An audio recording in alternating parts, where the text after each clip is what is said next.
This is one of the yards at Avenal State Prison. We're spending the day at a training session of guiding rage into power, or GRIP. It teaches men about the connection between toxic masculinity and violence. When I turned 13, I got jumped into a gang.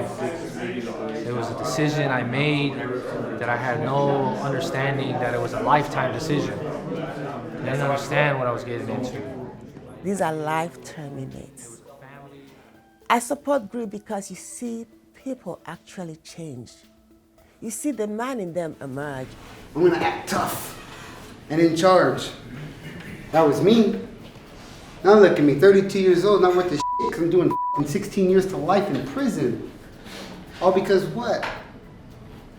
Because I don't want to be loving? But that's who I truly am. One of the most important things to address when people are committing harm against somebody else is to first explore their own trauma. But first and foremost, we can cry. We can show emotion. And I'll be honest with you, like I tell you guys all the time, that's a courageous motherfucker who's willing to stand up and show his emotion and through tears and all, be courageous and tell their story.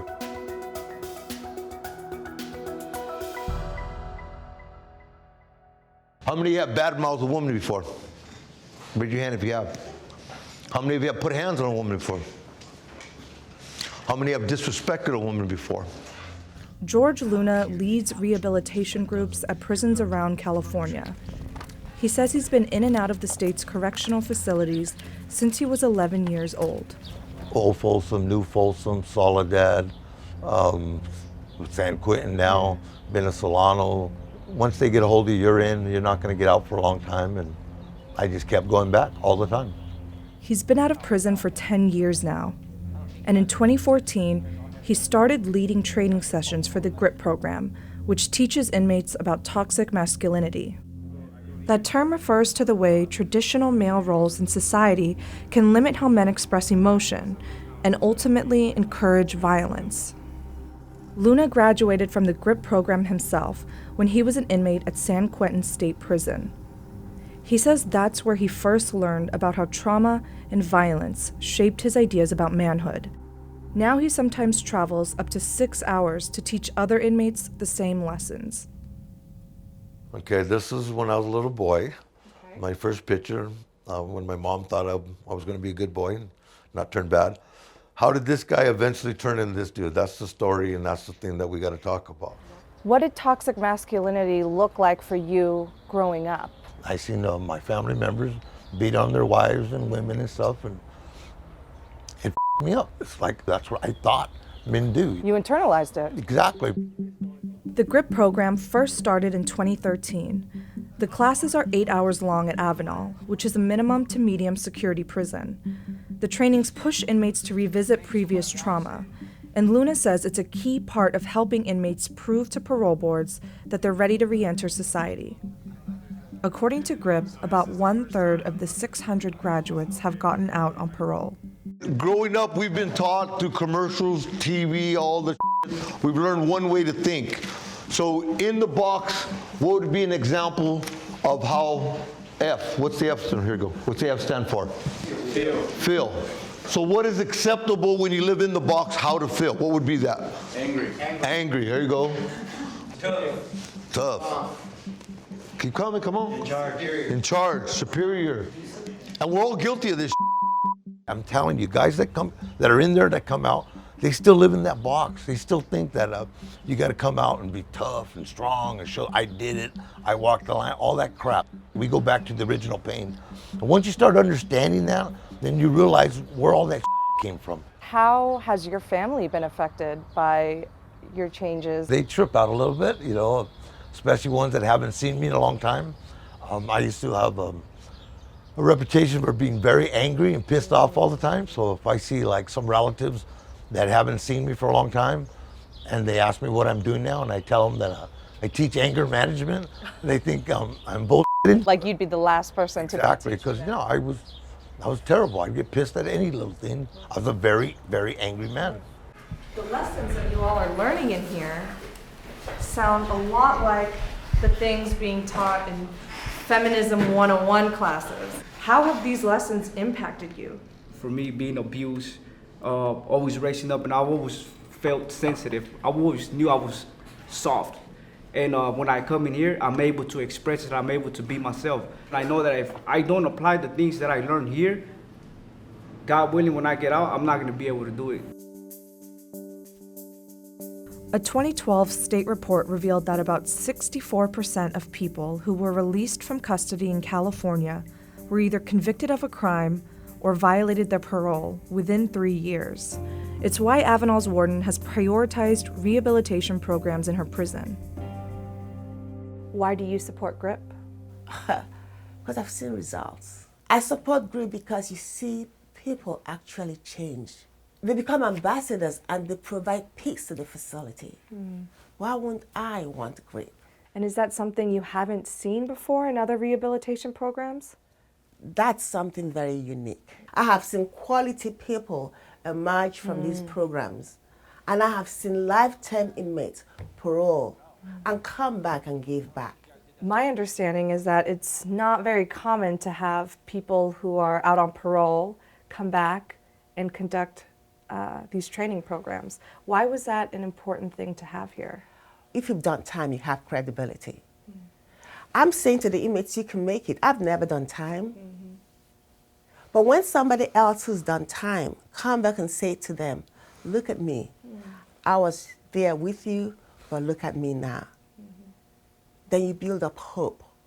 Hope is something everybody needs to survive.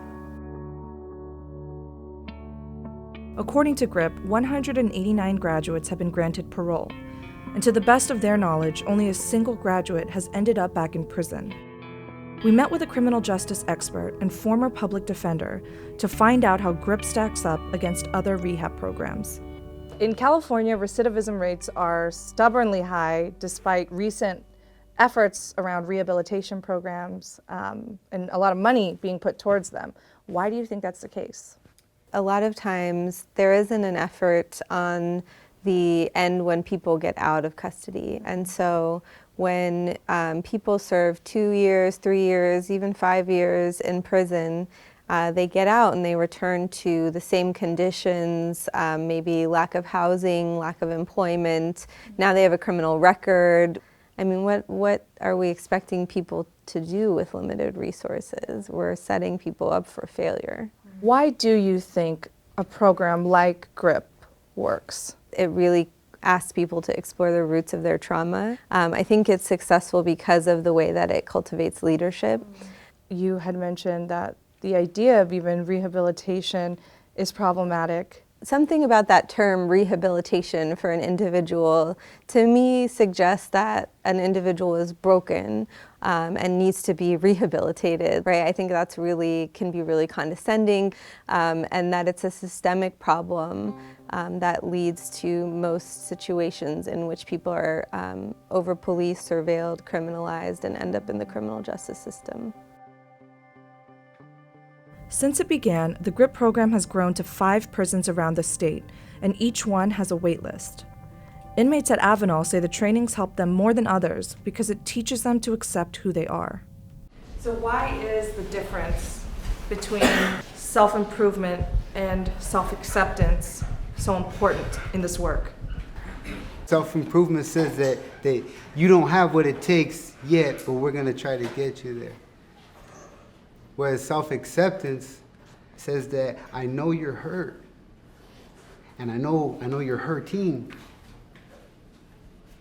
but underneath that is still that good, decent, pure human being who deserves to live, who deserves to love, who deserves to be free. Why put yourself through this? To learn, to heal ourselves, To honor your victims. There's a hopelessness that I felt, that I needed to rediscover who I am, who I truly am, who I was as a kid, and not who I taught myself to become. I've lost a whole lot in my life. My wife, my daughters, and what this has done for me in here this past year, it's given me back once again my humanity, and it's restored my faith that my mother used to have in me today and my children.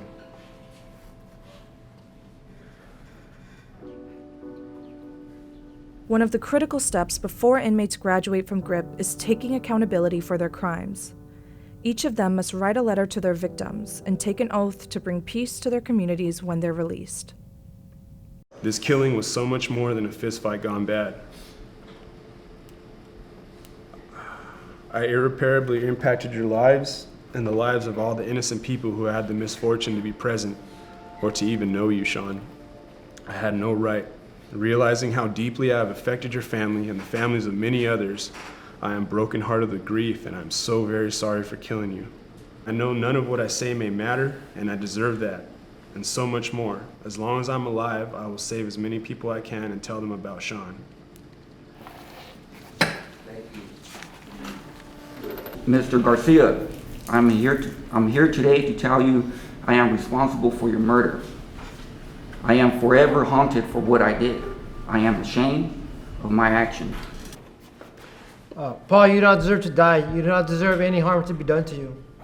I take full responsibility for murdering you. I think about you all the time, about that day, your family, my life. I'm sorry, I apologize. I'm trying to be a better man, trying to make amends. I want to honor your memory by sharing and in being of service to others, always.